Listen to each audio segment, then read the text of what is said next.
Bom, um aspecto muito importante que a gente precisa compreender é o log de evento, né?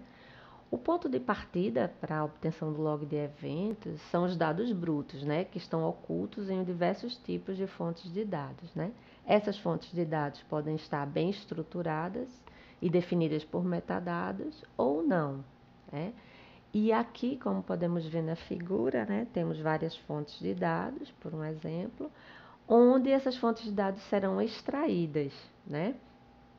É, formando aqui um escopo de granularidade mais grossa, né, nas informações. E vão compor esses logs de eventos não filtrados, né? Esse log de eventos pode estar num formato que a gente vai ver posteriormente, SHARES, num CSV ou algo similar, né? Esses eventos, eles podem ser filtrados, né? Normalmente eles são filtrados, formando aqui uma base de log de eventos filtrados, onde a partir dela podemos realizar os 3 tipos de mineração de processo, né?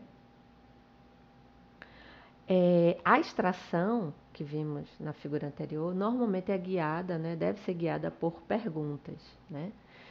E dependendo do tipo de pergunta, né, e do ponto de vista escolhido, diferentes logs podem ser extraídos, né, dos processos organizacionais. Exemplos de perguntas, por exemplo, numa empresa de desenvolvimento de software. No nível, né, de gerenciamento do Scrum Master, ele pode estar interessado em saber quais atividades estão tomando mais tempo durante as sprints, a sobrecarga de tarefas em alguma pessoa. Já um gerente, ele pode estar interessado, né, em entender se há ociosidade na equipe dele, entre os diversos projetos que ele atende, quais são as pessoas-chave da minha equipe, quanto tempo as demandas permanecem em cada estado, quanto tempo existe entre o atendimento das demandas, né?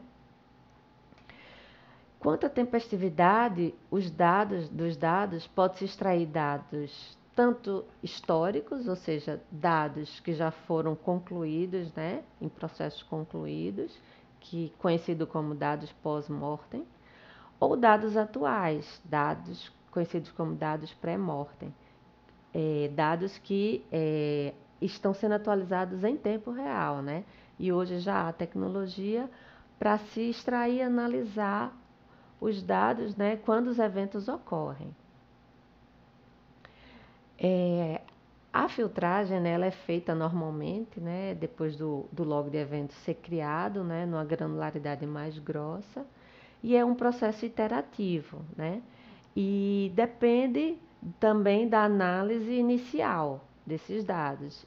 Então, você pode, por exemplo, querer filtrar as 10 atividades mais frequentes para que o modelo que vai ser descoberto, vai ser analisado, possa ficar mais gerenciável, né? E um ponto bastante importante é a gente entender a estrutura de um log de evento. Um log de evento, ele contém dados relacionados a um único processo, né? Um processo consiste em casos, que são instâncias daquele processo. Um caso consiste em eventos, em que cada evento se relaciona a exatamente um caso. O evento está relacionado a alguma atividade. Os eventos dentro de um caso devem estar ordenados.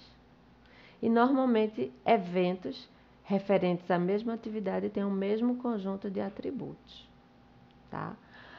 Portanto, né, a identificação do caso e da atividade representa os atributos mínimos para a mineração do processo, além de que esses eventos, né, dentro de um caso, precisam estar ordenados no tempo, isso pode ser feito através de um atributo timestamp ou apenas de uma ordenação no tempo.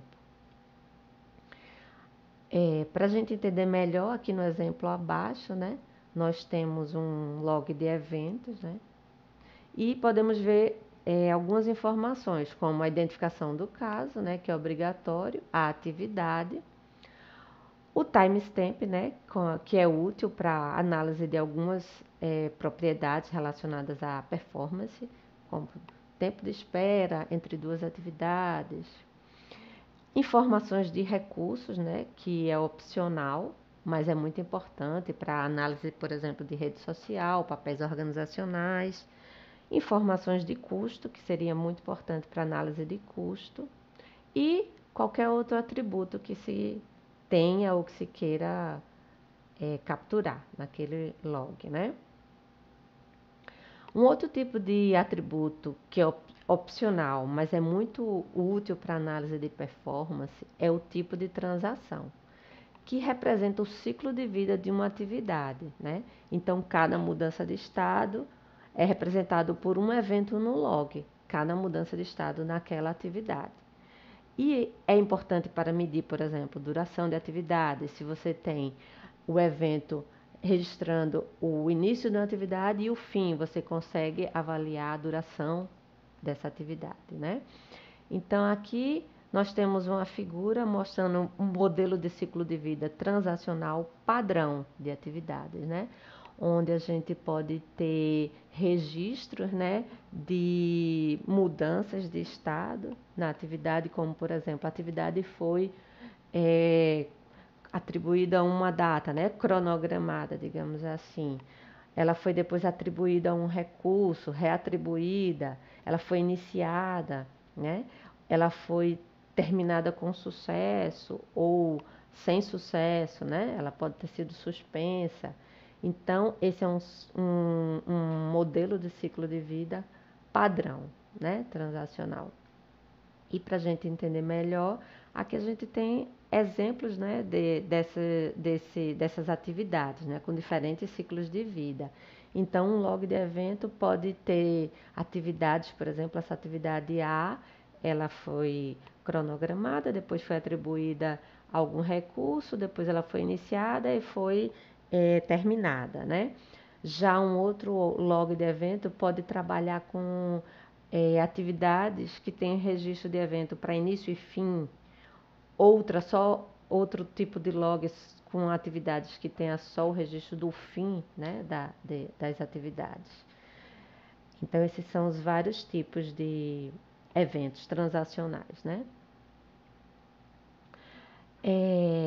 É importante a gente observar que dentro de um log, né, um evento pode ser referenciado normalmente pelo nome da atividade. E é preciso ter cuidado com isso, né? Porque podem existir muitos eventos relacionados à mesma atividade, por exemplo, início e fim, né? Como a gente viu anteriormente, ou diferentes instâncias da mesma atividade, atividades, né, em loop, né? E aí essa distinção é importante para medir tempo de serviço, tempo de espera, desses eventos. E algumas técnicas de mineração de processo, né, podem ser usadas para descobrir modelos de processos automaticamente. E as atividades desempenham um papel central nesse tipo de processo, né? E o modelo de ciclo de vida transacional mostra que pode haver vários eventos referentes à mesma atividade, né? Algumas técnicas de mineração levam em consideração o modelo transacional, enquanto outras consideram apenas eventos atômicos, né? E além disso, às vezes queremos apenas nos concentrar, por exemplo, em eventos completos, ou então em apenas nos eventos que foram cancelados, né? Que informam cancelamentos. Isso pode ser feito, né, ou na filtragem ou pelo conceito de classificador, né? E o classificador é o nome que identifica o evento. E aí, dependendo do objetivo, ele pode ser de várias formas, né? Se os eventos são identificados pelo nome da atividade, então o classificador é o nome da atividade do evento. Se é necessário que os eventos sejam identificados pelo nome da atividade e pelo tipo de transação, então o classificador vai ser o nome da atividade do evento, tipo da transação do evento.